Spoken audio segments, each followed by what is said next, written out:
Ngayon ay alamin natin ang goal ng Hamas sa Israel mula sa anak ng isa sa mga founders ng Hamas.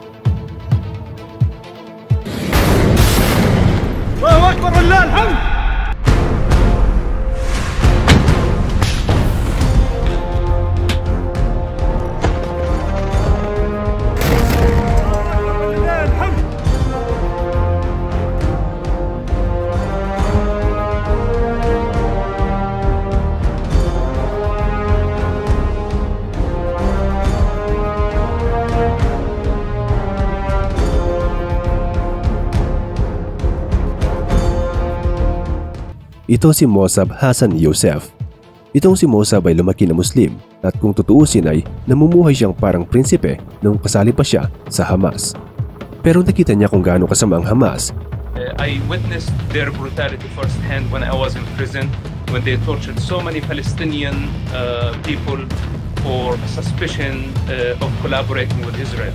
And this is basically when I started questioning Hamas movement.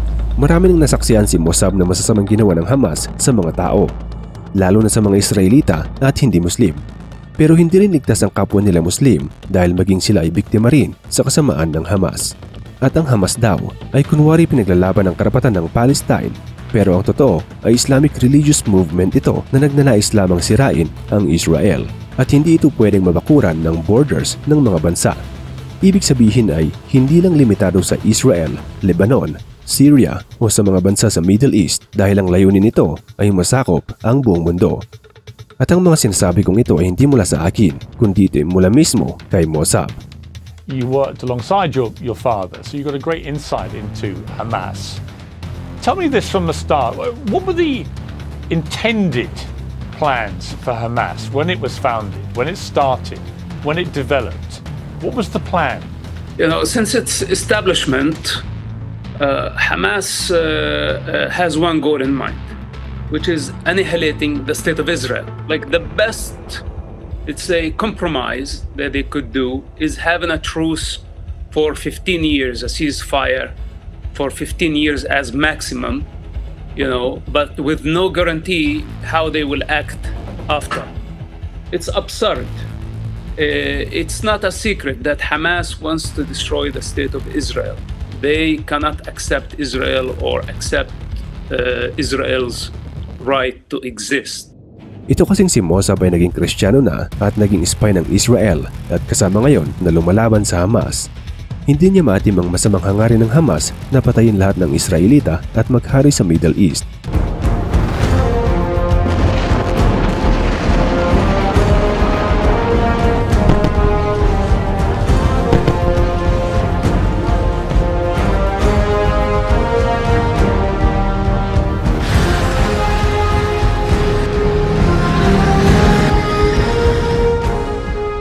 What is the real mission of Hamas, and what do they really think of the Palestinian people?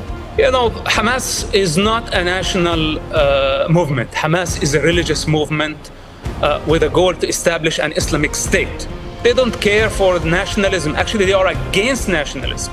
My understanding that they are using the Palestinian cause only to achieve their goals, so the long-term goal, you know, transforming the Middle East and the world into an Islamic state. At syempre, itong Islamic religious movement na ito ay naglalayo na lahat ng mga tao ay dapat mag-convert sa Islam. Kaya buong mundo ang target nito at kung hindi magpapakonvert ang isang tao ay pugot ulo ang mangyayari. Para sa ating mga Kristiyano ay parang ito yung pangyayari sa Revelation chapter 20 verse 4. At nakakita ako ng mga luklukan at may mga nagsisiluklok sa mga ito. Sila'y pinagkalooban ng paghatol.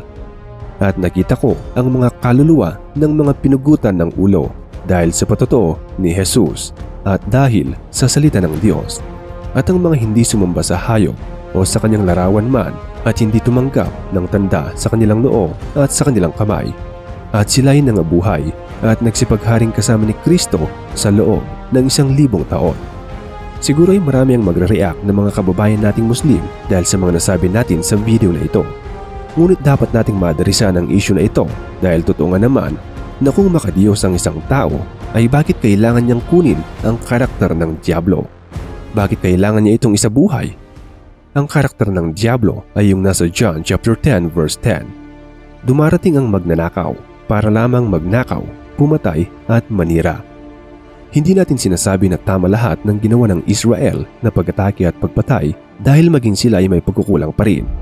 Pero ganun talaga ang ugali nila kahit basahin pa natin sa Old Testament. Matigas ang kanilang mga puso at talagang palaban, kaya nga hindi nila maintindihan ang ibig sabihin ng Lord Jesus Christ nang nabuhay siya bilang tao. Ngunit ganun pa man ay sila pa rin ang pinili ng Diyos para manirahan sa Promised Land. Deuteronomy chapter 14 verse 2. Sapagkat mga mamamayan nga kayo ng Panginoon na inyong Diyos, sa lahat ng tao sa mundo, kayo ang kanyang pinili na maging espesyal niyang mga mamamayan. Espesyal ang mga Israelita para sa Diyos, kaya yung lupain ng Promised Land ay binigay sa kanila. Ito yung sinakop ni Joshua noon kung saan kinakailangan nilang lumaban sa mga pagano para lang manirahan sa lupain na ipinangako sa kanila. At yung pagkikipaglaban nilang iyon ay parang nagpapatuloy hanggang sa kanilang pagbabalik noong 1948. Dati ang pagkakaalam ko ay pareho ang Diyos ng mga Muslim at ng mga Kristiyano. Pero habang tumatagal at nakikita ko ang mga gawain ito ng mga nagbabasa ng Quran, ay aking napagtatanto na magkaiba nga ang karakteristik ng Diyos sa Quran at ang Diyos sa Biblia. Ganito kasi yan. Makikita ang ugali ng alipin ng isang Lord sa kanyang nasasakupan. Katulad ng hari, yung ugali ng hari ay iyon ang tinutularan ng mga taong kanyang nasasakupan. Ito ang nagmamanifest sa mga tao dahil ang mga tao ay representasyon ng hari sa isang lugar. Katulad ng Lord Jesus Christ, siya ang hari ng mga hari. 1 Timothy chapter 6 verse 15. Sa takdang panahon, ihahayag siya ng dakila at makapangyarihang Diyos, ang hari ng mga hari at Panginoon ng mga Panginoon. Kapag tinatawag siyang Lord ng isang follower, ay susundin nito ang lahat ng utos ng kanyang Lord, at dahil ginagawa niyang utos ng kanyang Lord, ay nabubuhay siya sa salita at will ng kanyang Lord. Kaya ang followers ni Jesus Christ na mga Kristiyano ay mapayapa din na tulad ng Lord Jesus Christ, at nakikitaan din sila ng bunga na tulad ng bunga ng Panginoong Hesukristo.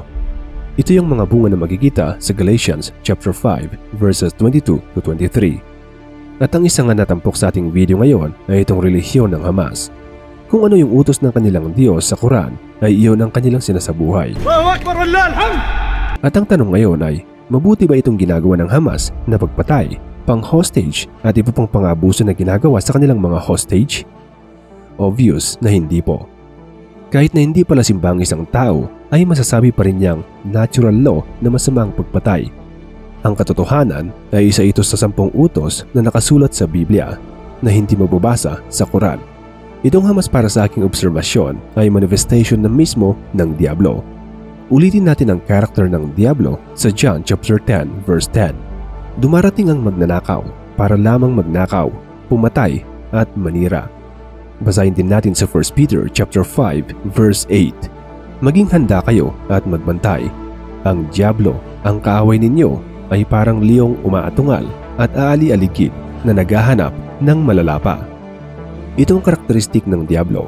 Ang nais lang nito ay sirain ng mga magagandang bagay na tinatamasa ng isang tao na mula sa Diyos. Tulad na lang na ginawa nito noon kay Job noong pinayagan siya ng Diyos na subukin ang pananampalataya ni Job. Binigyan nito ng sakit si Job, sinira ang kayamanan at pinatay ang mga anak ni Job. Noong nagfa-fasting din ng Lord Jesus sa ilang ay dumating din ang Diablo at sinulsulan ng Lord na magpakamatay sa pagtalon dahil hindi bali at marami namang anghel na sasalo sa kanya.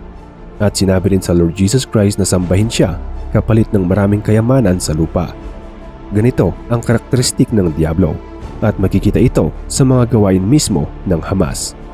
Ang totoo ay hindi lang sa Hamas dahil nung nakaraan ay nagawa na rin ito ng ISIS na isa ring Islamic religious movement. Basahin natin ang nasa Matthew chapter 7 verse 16. Makikilala ninyo sila sa kanilang mga gawa. Mapipitas ba ang ubas sa puno ng dawag o ang igos sa matitinik na halaman? Maliwanag na sa bunga makikita ang pagkakakilanlan ng isang lobo at ng isang tupa. Hindi sa sinasabi ng bibig o dinadamit o sa itsura, kundi ay sa ginagawa at pinapaniwalaan ng isang tao na kanyang inaaksyonan. Kaya sa bunga po tayo mag-focus. Ito kasing bunga na ito ay bunga ng Holy Spirit ng Diyos na nakatira sa tao. Hindi ito yung bunga mismo na gawa ng tao, kundi ito ay bunga ng Santo Espiritu na nagmamanifest sa buhay ng isang taong tirahan nito kapag ang isang tao ay nabubuhay sa salita ng Diyos. At maliwanag na talaga na si Lord Jesus Christ lang ang masasabi nating perpekto na Lord para sa atin, para tayo ay mapaging malinis sa mata ng Diyos. Wala nang iba. Wala nang pwedeng mayambing sa Kanya dahil siya lang ang nag-iisang daan, katotohanan at buhay. Ito yung nasa John chapter 14 verse 6. Napatunayan natin ito sa kanyang buhay, mahigit 2,000 taon na ang nakakaraan. Napakaganda na ng kinalalagyan niya sa langit pero iniwan niya ito para lang mabigyan tayo ng buhay na walang hanggan at para magawa ang will ng God the Father. Ito yung mensahe ng gospel. Buhay ang ibinibigay sa atin ng Diyos sa pamamagitan ni Kristo Jesus. 1 John chapter 5 verses 11 to 12. At ito ang patotoo ng Diyos. Binigyan niya tayo ng buhay na walang hanggan at ang buhay na ito ay nasa kanyang anak. Ang sino mang nasa kanya, ang anak ng Diyos, ay may buhay na walang hanggan. Ngunit ang sino mang wala sa kanya, ang anak ng Diyos, ay walang buhay na walang hanggan. Kaya maswerte tayo sa Pilipinas dahil libre ang pagiging Kristiyano at maraming sources dahil nga open ang pagbabasa ng Bible at hindi ka naman ikukulong tulad sa ibang bansa. Kaya magbasa po tayo ng magbasa ng Bible hanggang unti-unti nitong mapalitan ang ating ideolohiya at mindset dahil ang salita ng Diyos ay buhay at kumikilos. At sinabi rin sa Biblia na kahit mawala man ang langit at ang lupa, pero ang salita ng Diyos ay mananatili magpakailanpaman. At good news dahil hindi lang ito para sa mga Kristiyano, kundi para ito sa lahat ng tao. At kung hindi mo pa ito nabasa, ay simulan mo na ang pagbabasa ngayon. Huwag po tayong matakot na basahin ang nilalaman ng Biblia dahil nakalagay dito ang salita ng Diyos na nagbibigay buhay. Romans chapter 10 verse 17. Kaya't ang pananampalataya ay bunga ng pagkikinig at ang pagkikinig naman ay bunga ng pangangaral tungkol kay Kristo.